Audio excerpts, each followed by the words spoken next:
Dans Hébreux chapitre 12, le verset 1er au verset 2e, nous lisons les deux premiers versets. Hébreux chapitre 12, le verset 1 et 2.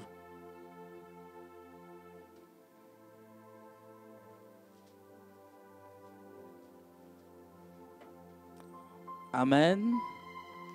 La Bible dit, nous donc aussi, puisque nous sommes environnés d'une si grande nuée de témoins, rejetons tout fardeau et les péchés qui nous enveloppent si facilement et courons avec persévérance dans la carrière qui nous est ouverte. Quelqu'un dit avec moi persévérance. Ayant les regards sur Jésus, les chefs et les consommateurs de la foi, qui en vue de la joie qui lui était réservée, a souffert la croix, méprisé l'ignominie et s'est assis à la droite du trône de Dieu. Quelqu'un me dit Amen. Nous pouvons nous asseoir.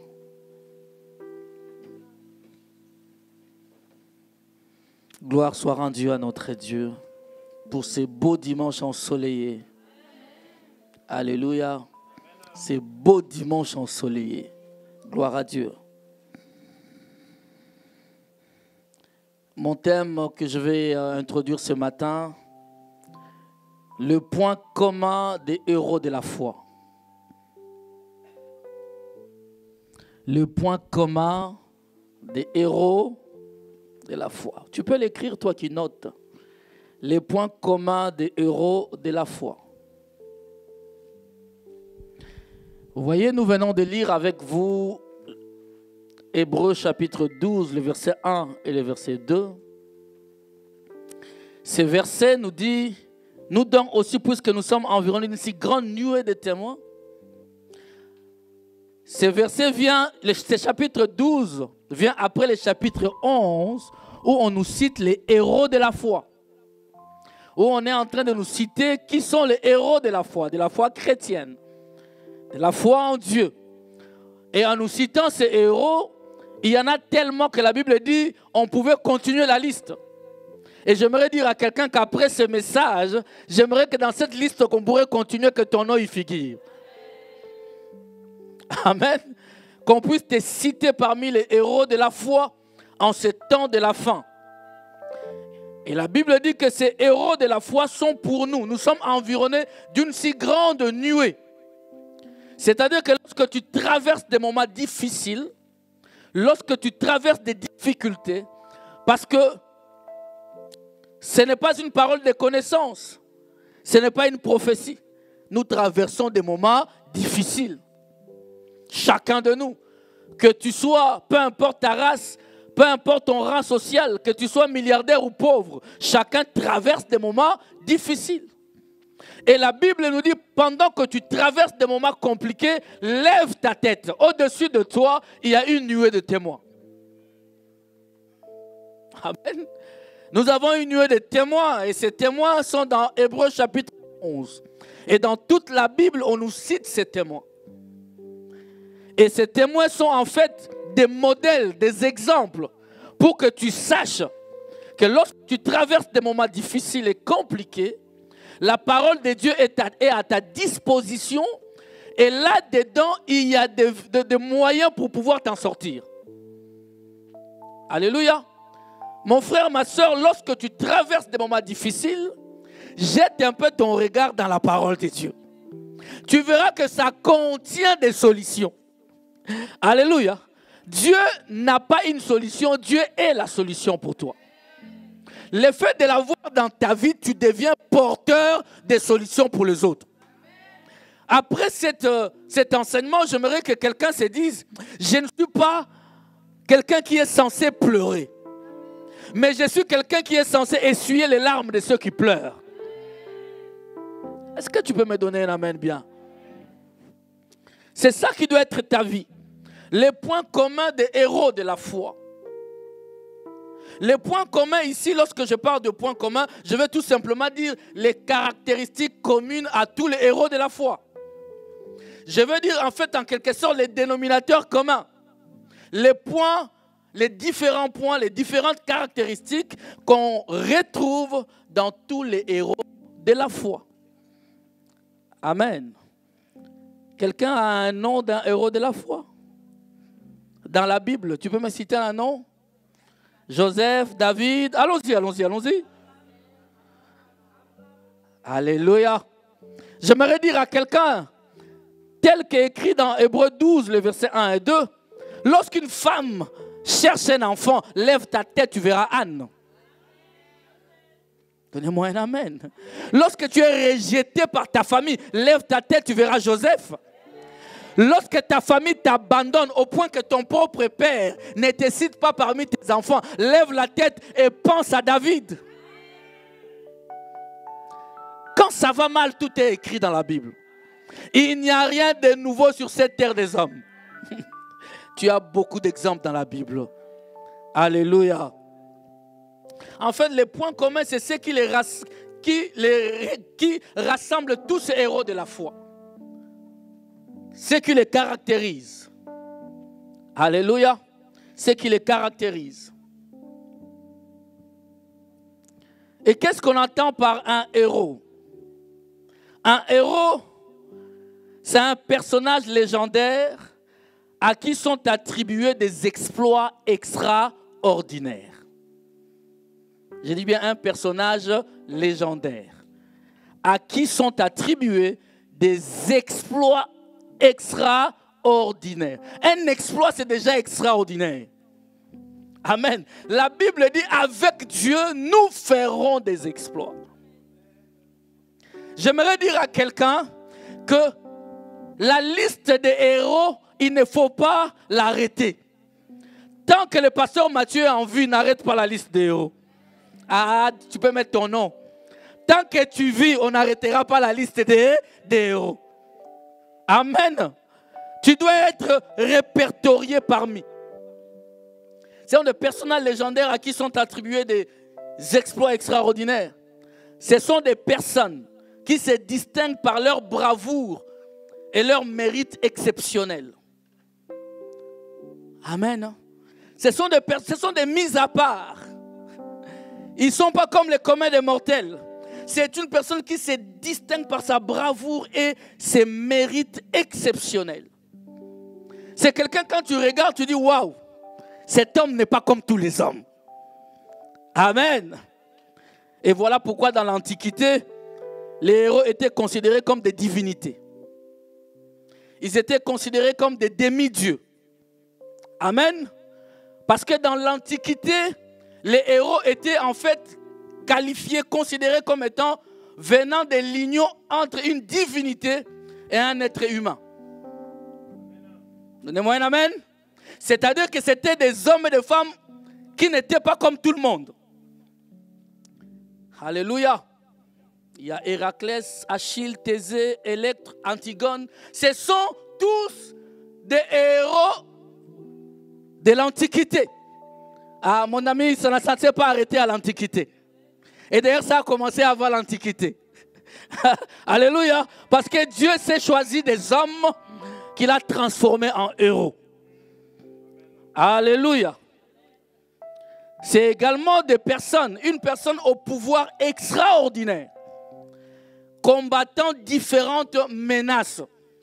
Ici, ceux qui regardent souvent des films à la télé, amen, des gens qui combattent des menaces.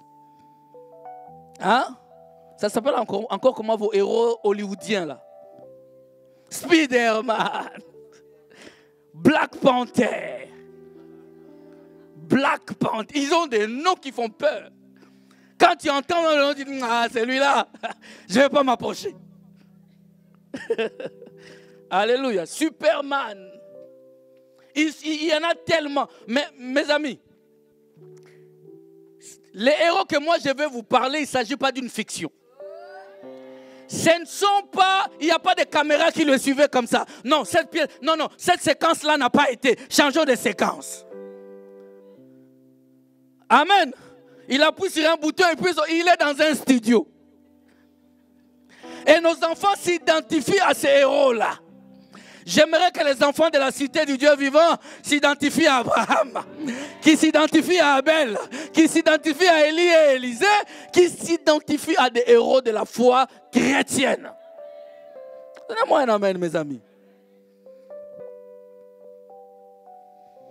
Oh, l'histoire des héros de la foi chrétienne n'est pas une fiction, mais bel et bien une histoire réelle. Car la parole de Dieu ne ment jamais. La parole de Dieu est la vérité et la vérité absolue. Alléluia.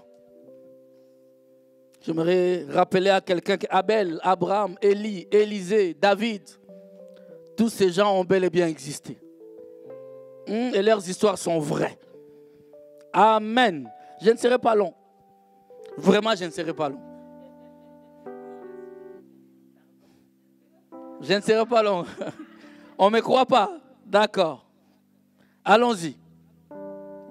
Les points communs de ces héros de la foi chrétienne, j'aimerais rappeler à quelqu'un que les premiers points, ces héros ne sont pas l'union, plutôt les résultats de l'union d'une divinité avec un être humain. Ah, les héros de la foi chrétienne sont des hommes et des femmes comme toi et moi. Les premiers points communs que ce sont des hommes et des femmes. Est-ce que cela ne rassure pas quelqu'un? Cela te rassure. Dans Jacques chapitre 5, le verset 17 et 18. Jacques chapitre 5, le verset 17 et 18. Alléluia. La Bible me dit, Élie était un homme de la même nature que nous. Alléluia.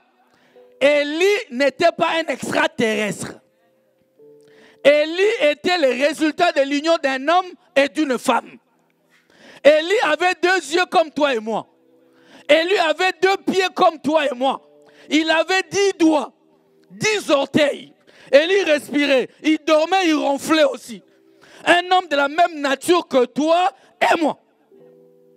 Mais cet homme de la même nature que toi et moi, un jour il a invoqué le feu descendu du ciel. Est-ce que je parle à des croyants? Tu les crois ou tu crois que ce sont des fables? La parole de Dieu, mes amis, ce ne sont pas des fables. C'est une vérité absolue. Élie était un homme comme toi, comme moi. Et cet homme pouvait prier, ouvrir les ciels. Cet homme pouvait fermer les ciels pendant 3 ans et demi sans qu'une goutte de pluie ne tombe. Moi, je le crois. Et si quelqu'un le croit, il me dit Amen. Donc, ces hommes étaient des hommes comme toi et moi. Élie était un homme de la même nature que nous. Il pria avec instance pour qu'il n'ait plus point et il ne tomba point de pluie sur la terre pendant 3 ans et 6 mois. Est-ce que tu le crois? Alléluia. Élie était un homme comme toi et moi. J'aimerais dire à quelqu'un, le premier point, c'est qu'ils étaient des hommes et des femmes ordinaires. Les exploits ne sont pas une histoire des anges, mais des hommes et des femmes capables de faire sauter des barrières imposées par l'ennemi. J'ai dit que les exploits ne sont pas une histoire des anges, mais des hommes et des femmes capables, par l'aide du Seigneur, de faire sauter des barrières imposées par l'ennemi. Et d'ailleurs, notre ennemi commun, je veux dire à quelqu'un, ton ennemi, ce n'est pas ton mari. Ton ennemi, ce n'est pas ton oncle. Ton véritable ennemi, c'est Lucifer, le diable. C'était des hommes ordinaires accomplissant des choses extraordinaires. Moi, ça m'a rassuré. Je me suis dit, oh, j'ai droit aussi aux exploits. Alléluia. J'ai droit, je peux y arriver. Alléluia. Des hommes de même nature. Et comme tout homme est faillible, ils étaient sujets à des erreurs.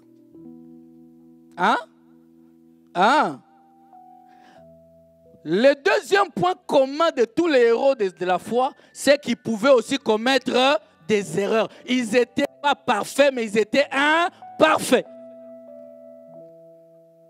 Ils pouvaient aussi commettre des erreurs. Ils n'étaient pas parfaits. Dans le livre de Psaume, au chapitre 39, le verset 5 à 7, l'homme n'est pas parfait, mes amis. Psaume 39, le verset 5 à 7, la Bible dit, « Éternel, dis-moi quel est le terme de ma vie. Quelle est la mesure de mes jours? Qu'est-ce que je sache combien je suis fragile. » J'ai dit à quelqu'un, ne bombe pas ton torse pour rien, tu es fragile. Ne te crois pas supérieur à ton voisin, à ta voisine. Tu es fragile. Amen. Tu es fragile. Ton imperfection même, on les voit à l'œil nu. Rien de ce que tu fais n'est parfait. Amen. Je porte mes lunettes, ça montre que les yeux là sont abîmés.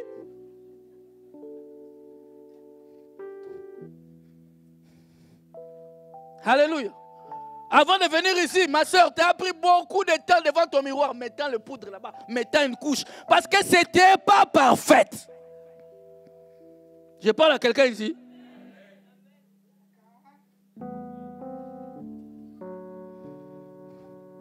Tu dors, tu te réveilles le matin, tu ne sais même pas ce qui s'est passé la nuit. Te voilà inconscient pendant 8 heures de sommeil. Imparfait, fragilité. Le verset 6.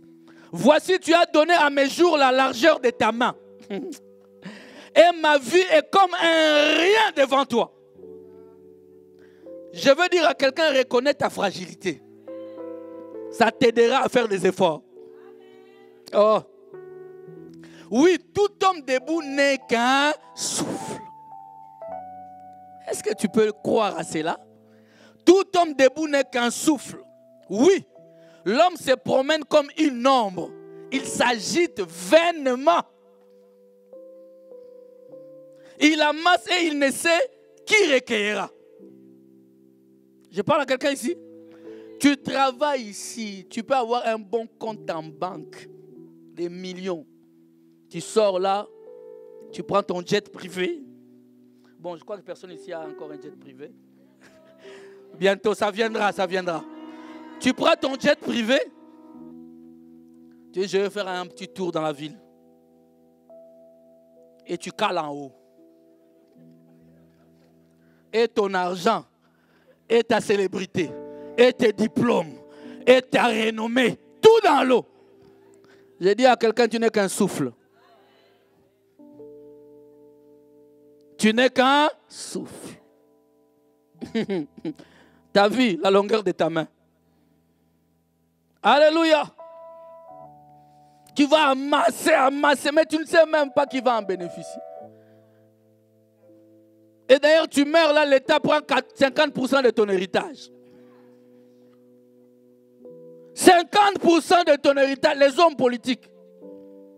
Les gouvernements, c'est les plus grands consommateurs qui puissent exister. Et tout ça pour payer certains politiciens qu'on ne comprend même pas. J'ai vu une vidéo, une femme politique française. Il a plus de 40 000 par mois.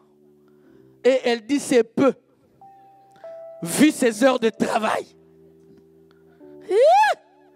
Et c'est des gens comme ça qui votent de loi. Que lorsque tu meurs, ils prennent 50% de ton héritage. Nous sommes fragiles. Ah, j'aimerais que ce matin tu réalises que tu es fragile. Et pour que tu le réalises, ton amen ne suffit pas. Regarde quelqu'un, de lui, tu es fragile.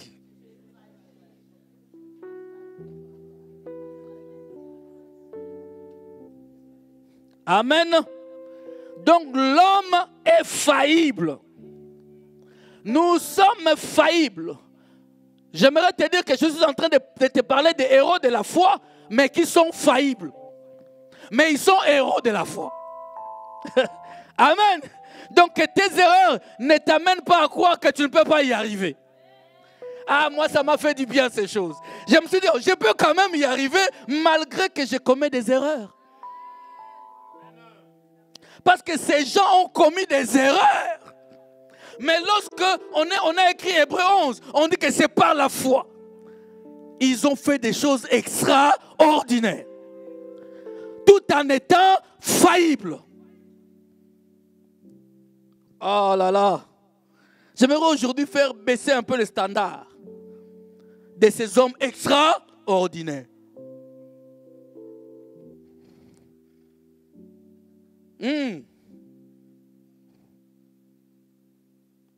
Abraham, le père de la foi. Quelqu'un dit le père de la foi? On ne lui enlèvera pas ses statuts de père de la foi. Malgré qu'il a commis des erreurs. Vous savez qu'Abraham vendit sa femme. Abraham vendit sa propre épouse. Monsieur Laroche, on ne va pas arriver à ça. Hein. Il vendit sa propre épouse pour une sécurité passagère. Abraham. Donc comme là je suis avec ma femme, comme ça on arrive quelque part, je dis Ici là, chacun. Hein, ici là, prends ta tangente, je prends la mienne. Abraham regarde Sarah et dit, Sarah, ici on ne se connaît pas. Il mentit. Abraham mentit. Il dit à Sarah, Sarah, dis que je suis ton frère. Comme ça, ils vont me laisser la vie sauve. Parce que tu es une très belle femme. Et j'ai dit qu'à l'époque, des beautés comme Sarah étaient rares.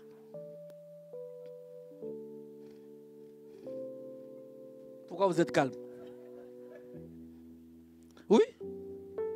Sarah entrait dans une ville. Ce ne sont pas des pauvres. Non. Le palais royal s'agitait. Une belle femme. Amen.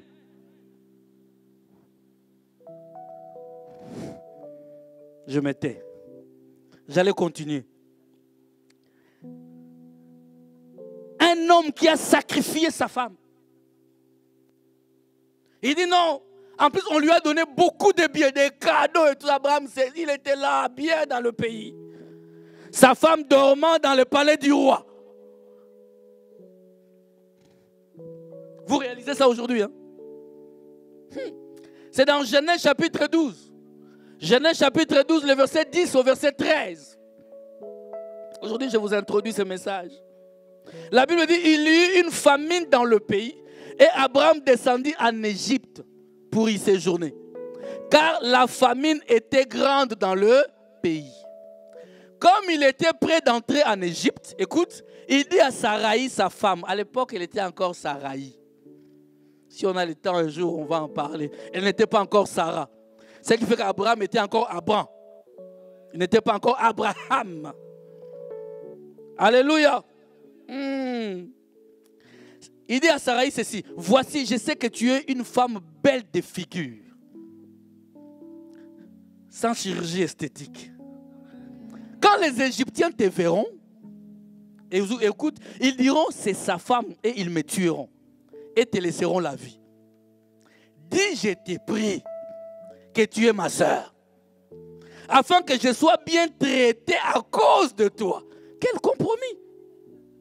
Et que mon âme vive grâce à toi. Ah, Sarah était obéissante. Hein? Sarah était soumise. Hein? Il y a des filles de Sarah ici. Donnez-moi un amen. Abraham, Dieu lui dit, reste calme, je te donnerai une descendance. Mais Abraham a écouté la voix de Sarah. Abraham est parti vers Agar et il a eu Ismaël. Héros de la foi, il a douté de la promesse. Et cela a produit la guerre que nous avons en Orient jusqu'à aujourd'hui.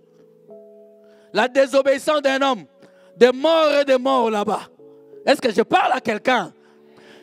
Bien-aimé, quand tu as Dieu, cela ne veut pas dire que tu ne commettras pas d'erreurs.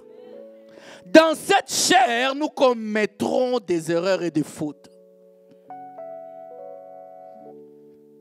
Je parle à quelqu'un? Abraham, le père de la foi. Alléluia. Noé, d'ailleurs, Noé, quelqu'un est avec moi, Noé. Noé a construit l'arche. Noé a prêché pendant 120 ans, en train de dire au peuple, la pluie va tomber. Quel homme de foi! Mais après cela, Noé a pris une cuite légendaire. Une cuite légendaire. Et il s'est retrouvé nu dans sa tente. Ses enfants sont venus le voir dans cet état-là. J'ai dit à quelqu'un, Dieu ne te rejettera pas parce que tu es tombé. Dieu rejette ceux qui ne se repentent pas. Est-ce que quelqu'un est en train de me suivre?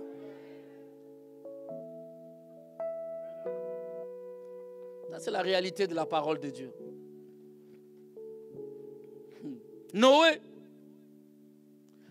Moïse, quant à lui, l'homme qui a séparé la mer Rouge en deux. Il a sorti l'eau du rocher. Moïse, il a omis de circoncire son fils. Au point que Dieu était sur le point de le tuer même. Je parle à quelqu'un. Dieu était sur le point de tuer Moïse. Alléluia. Dieu lui dit, Moïse, parle au rocher. Moïse, il frappe les rochers. Enfant de Dieu. Enfant de Dieu. Alléluia. Moïse. Ah. David, c'est même le summum de foi. David. C'est lui qui a terrassé Goliath. David. Les voilà sur le toit de sa maison en train de marcher. Lui, un homme de guerre. Mais ce jour-là, il dit, je veux me reposer. Quand tu veux te reposer, repose-toi bien. Ne te repose pas à la David. Donnez-moi un amen. Les jours où tu dis, non, je ne bouge pas, je veux m'allonger, mais repose-toi bien. Et garde tes pensées pures. David se balade sur le toit de sa maison et il regarde en bas, il voit Bersheba en train de se baigner. Il jette le premier. Au lieu de s'arrêter là, il a jeté le deuxième. Et il jetait même plus, il est resté fixé. Amen. Et il a pris la femme de son soldat Uri. Il prit la femme de son soldat et il tua le soldat en question. Mes amis, David, l'homme selon les cœurs. L'homme selon les cœurs de Dieu. Ça ne m'étonne pas que les Écritures nous disent que cette parole a été écrite pour notre instruction. Pour que nous ne tombions pas dans les mêmes erreurs qu'eux. Donnez-moi un amen, mes amis. Si nous avions le temps, on parlerait de Samson. Samson, têtu d'écouter personne. Alléluia. On parlerait de Jonas. Jonas, va à Ninive. Il s'entête, il va à Tarsis. Les héros de la foi. Les héros de la foi. On parle de Sarah, mais c'est Sarah qui a dit à son mari, va vers Agar. Les héros de la foi.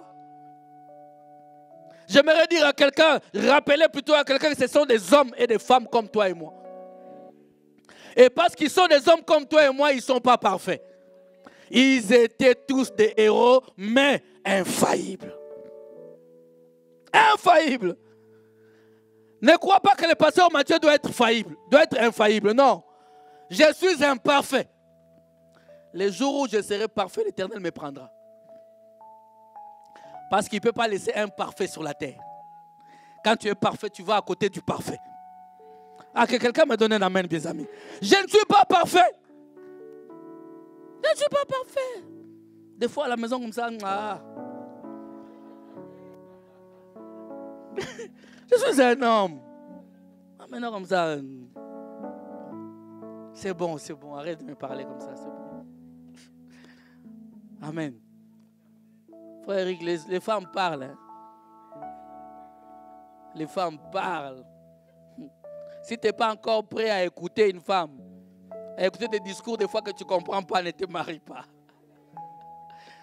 Tu entendras des discours des fois que tu ne comprends, mais tu dis, ah oui, tu t'intéresses. Ouais. Pour la paix dans ton foyer. Donnez-moi un amen, mes amis.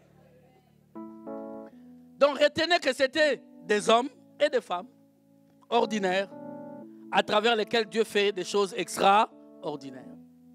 Et étant donné qu'ils étaient des hommes, ils étaient faillibles. Amen. Ils étaient faillibles. Mais ça, ne ratez pas ceci. Ce n'est pas parce que j'ai donné tous ces exemples. Ces exemples ne sont pas une incitation au péché. Non, donnez-moi bien un amen, mes amis.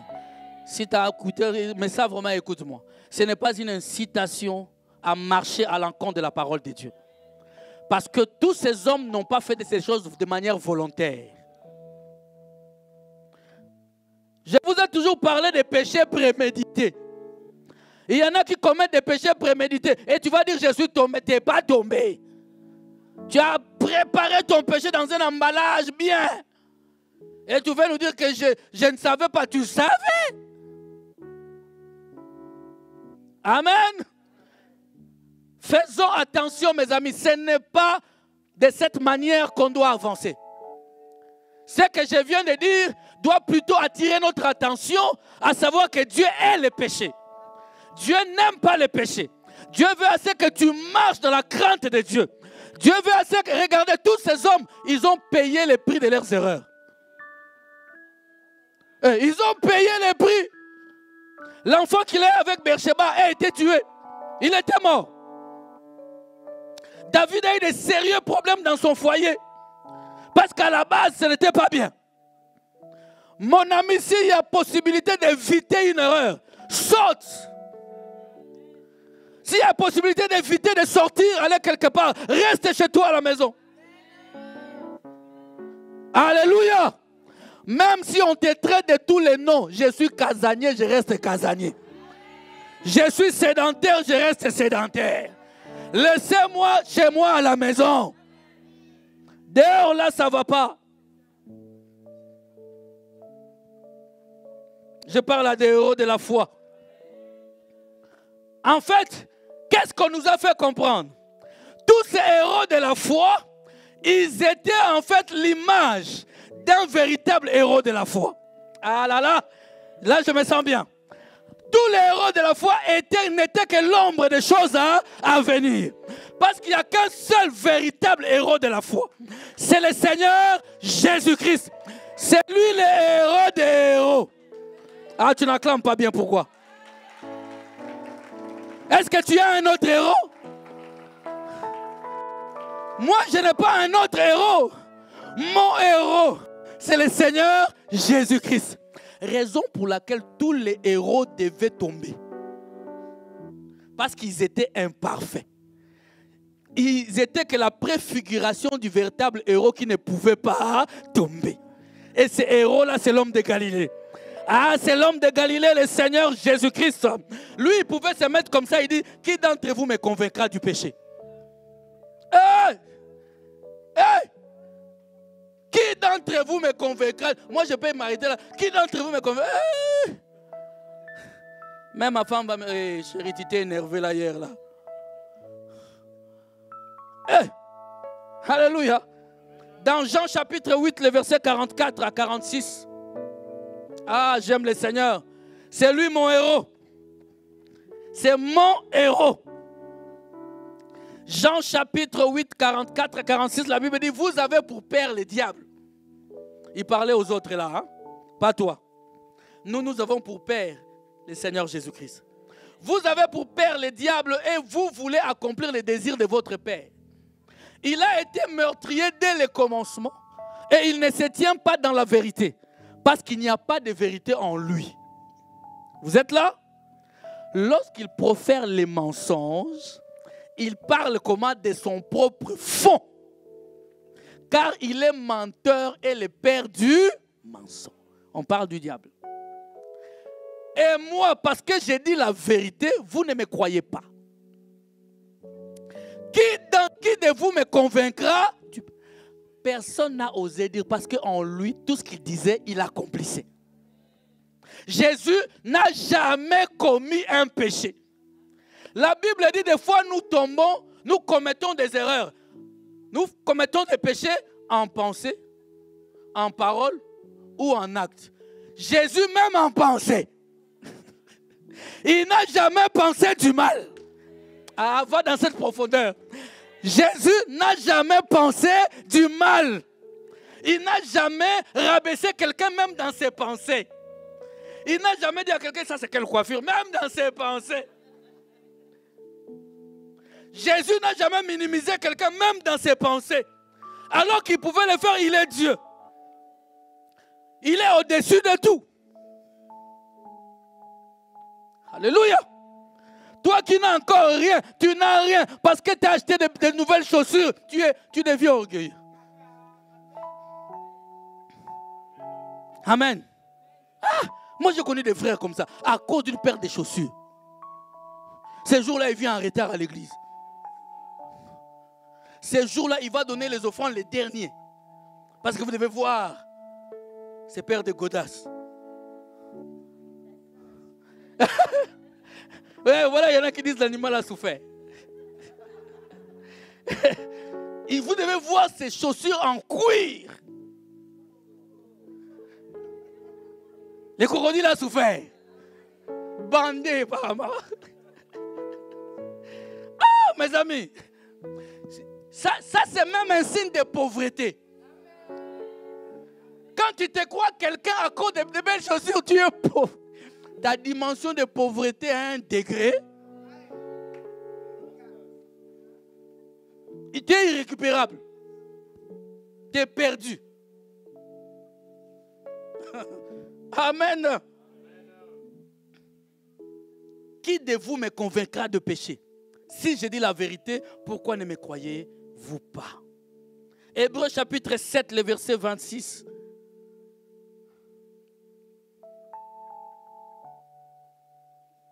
Alléluia. Hébreux 7, 26. La Bible dit, on parle de Jésus. Écoutez ce qu'ils disent. Il nous convenait en effet d'avoir un souverain sacrificateur comme Jésus. Vous êtes là? Il est comment? Saint, innocent, sans tache, séparé des pécheurs et plus élevé que les cieux. Alléluia. 1 Pierre chapitre 2. 1 Pierre chapitre 2, le verset 21 à 25. Alléluia.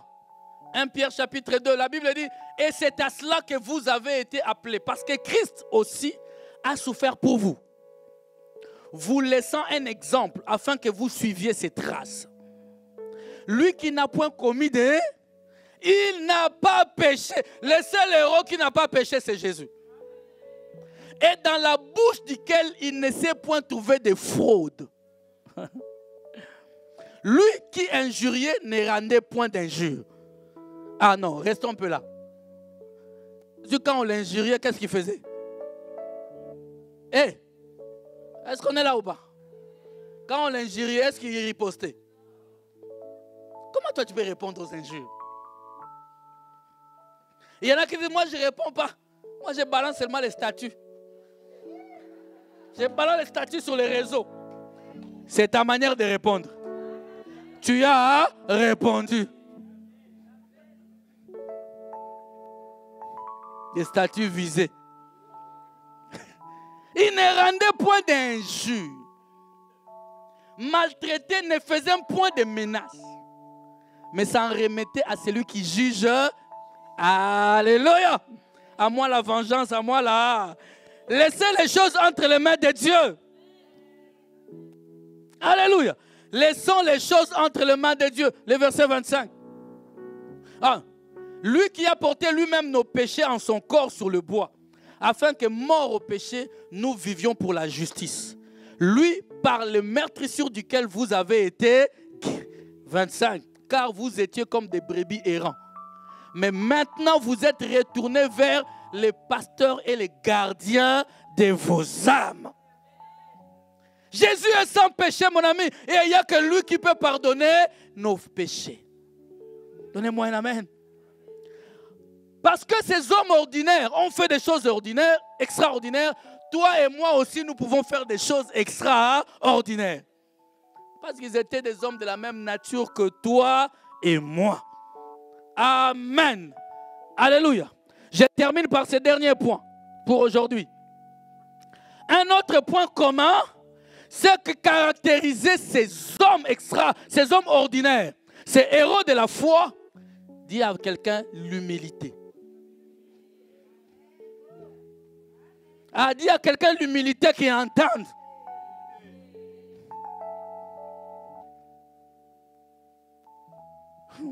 Ce qui a fait que malgré leurs fautes, malgré leurs erreurs, qu'ils continuent à faire des exploits et des choses extraordinaires, c'était leur cœur qui était humble. Amen. Ils sont répertoriés comme des héros de la foi, suite ou grâce à leur humilité de cœur. Car tous les héros de la foi sont caractérisés par un cœur humble. Amen. Un cœur humble. La Bible dit dans Jacques chapitre 4, le verset 6. Jacques 4, le verset 6. Quelqu'un est là? Est-ce que tu es avec moi? Il accorde au contraire une grâce plus excellente. C'est pourquoi l'Écriture dit quoi? Ah non, disons-le bien. L'Écriture dit quoi? Mais Dieu résiste aux orgueilleux. Donc s'ils sont des héros de la foi chrétienne, ils ne pouvaient pas être des orgueilleux. Parce que Dieu ne leur aurait pas permis de faire des exploits. S'ils ont fait des exploits, c'est parce qu'ils étaient humbles. Parce que Dieu résiste aux orgueilleux. La version Semeur dit, Dieu s'oppose aux orgueilleux. Est-ce que vous imaginez que tu es comme opposant l'Éternel des armées? Amen. Dieu résiste aux orgueilleux, s'oppose. Il y a même une version qui dit Dieu combat les orgueilleux. Ah, lève ta main. Dis à Dieu, Seigneur, je ne veux pas être un orgueilleux. Vous savez, il y a des gens, moi j'ai déjà vu des gens. Ah, Seigneur. Il y a des gens qui sont à l'église. Hein? Ils aiment le Seigneur. Mais l'orgueil. Tu t'imagines si Dieu bénit un orgueilleux? Est-ce que tu imagines Dieu bénir un orgueilleux? Amen. Tu te maries seulement ici, là. Hey! Tous les non-mariés sont à tes pieds. Vous imaginez si Dieu bénit un orgueilleux. Dieu te donne un travail digne de ses noms.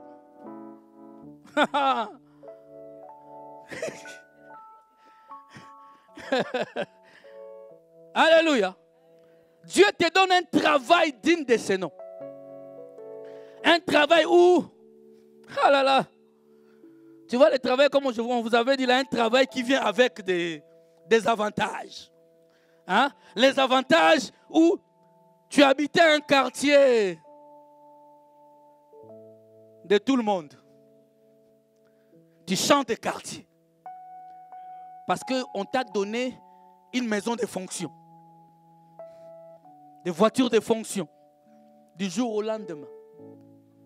Amen. Ton ami avec lequel vous étiez. Hein? Ton ami de galère. Quand il t'appelle, tu ne décroches plus. Et je ne suis plus de son niveau. On ne côtoie plus la même personne. Oui, tu peux côtoyer tes personnes qui sont au rang où Dieu t'a élevé. Mais n'oublie pas, c'est avec qui tu étais aussi. Amen, hein? N'oublie pas. Mais c'est vrai qu'il y a une catégorie de personnes qui, parce que Dieu t'a élevé, lui-même il te fouille. Et il commence à dire, il est orgueilleux. Je ne suis pas orgueilleux, tu m'as fouillé. Parce que tu es jaloux. C'est bien rentré, hein? Dieu combat les orgueilleux. Dieu n'aime pas les orgueilleux. Amen. Il y a des maris orgueilleux vis-à-vis de leur femme. Comment tu peux être orgueilleux devant quelqu'un où tu es à découvert? Pour être poli.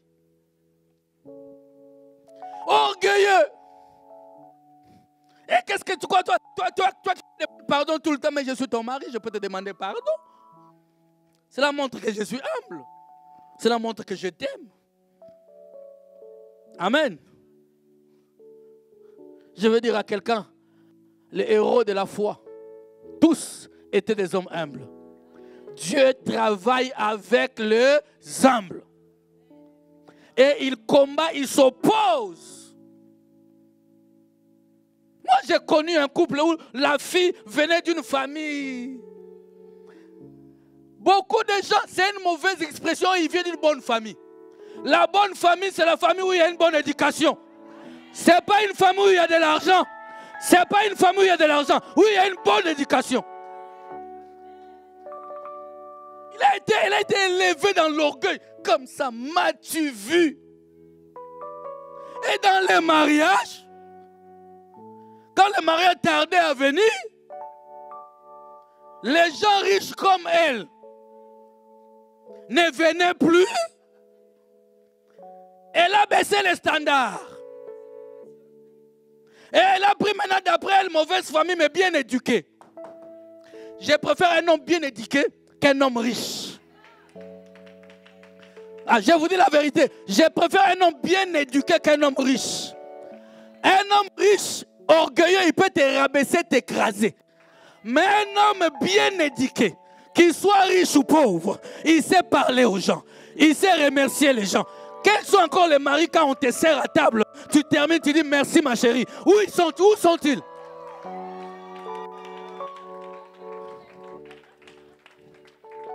Où sont-ils?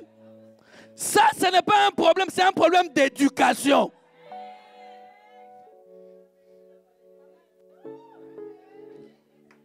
Alléluia. Ne cherche pas les bling-bling. Cherche un homme avec un cœur humble. Cherche un homme avec un cœur humble. Un homme qui sait pardonner, qui sait écouter. Qui est patient. Mais toi, quand tu rencontres quelqu'un, tu dois savoir il travaille où. Quels sont tes biens? Tu n'attends même pas 6 mois de fréquentation. Dès le départ, dis, je ne vais pas perdre mon temps. Si tu croises un homme comme moi, je te dirais, va perdre ton temps. Amen. Nous autres, on s'est croisés dans la galère. Moi, la galère, mes amis. J'étais dans la galère. Galère. Je vous ai dit, moi, il y a des gens qui me regardent aujourd'hui, que j'ai vu il y a longtemps. Ils ont du mal à m'appeler pasteur Mathieu. Parce qu'ils disent, c'est lui. Mais tout autour, ce qui se passe autour de lui, on dirait que ce n'est pas lui. Parce que pour eux, je ne peux pas être ce que je suis aujourd'hui. Ça, c'était pour eux. Mais Dieu regarde le cœur. Et Dieu résiste aux orgueilleux, mais il fait grâce aux âmes. Amen. Lorsque tu croises quelqu'un d'humble, donne-lui le temps. Ah, j'ai dit donne-lui le temps. Tu seras heureuse. Tu seras heureux. Quelqu'un d'humble, donne-lui le temps. Patiente encore un peu. Tu verras ce qu'il fera de toi. Un cœur humble. Pierre chapitre 1 Pierre chapitre 5, le verset 5 à 7. 1 Pierre chapitre 5, le verset 5 à 7. Je m'arrête à cette écriture. La Bible dit de même, vous qui êtes jeunes, soyez soumis aux anciens. Pourquoi j'ai mis ça là? Quelqu'un qui ne respecte pas les anciens, c'est de l'orgueil. Les gens peuvent me donner un amen? Jeunes gens, si tu veux que Dieu t'élève, sois soumis aux anciens. Alléluia. Le 1er mai, on sera ici, réunion des hommes, il y aura des hommes qui vont témoigner pour que les jeunes aussi entendent. Donnez-moi un amen, mes amis. Et tous, dans vos rapports mutuels, revêtez-vous d'humilité. Revêtez-vous d'un manteau d'humilité. Que quand quelqu'un te voit, qu'il voie l'humilité.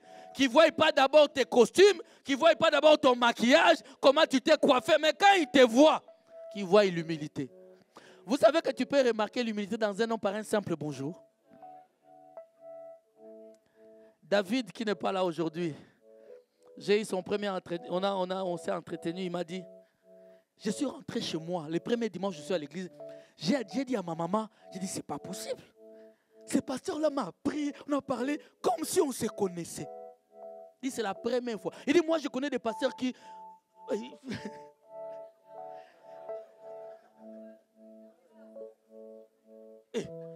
Distanciation.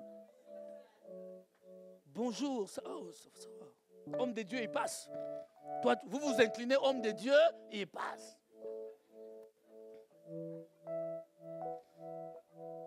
Et Jésus, qui ses disciples mettaient leur tête sur son épaule.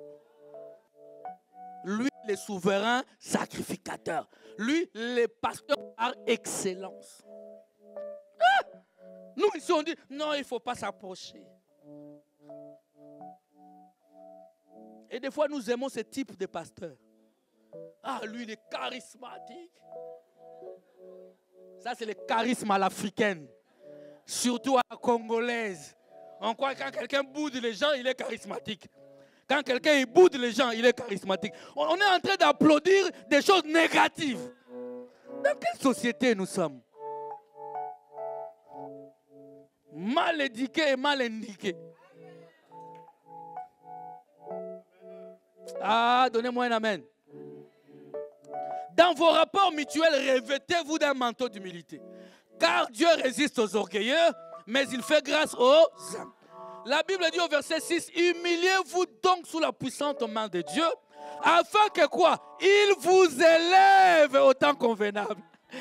C'est pourquoi je vous ai dit, quand tu rencontres un homme, une femme humble, donne-lui le temps. Au temps convenable, Dieu l'élève.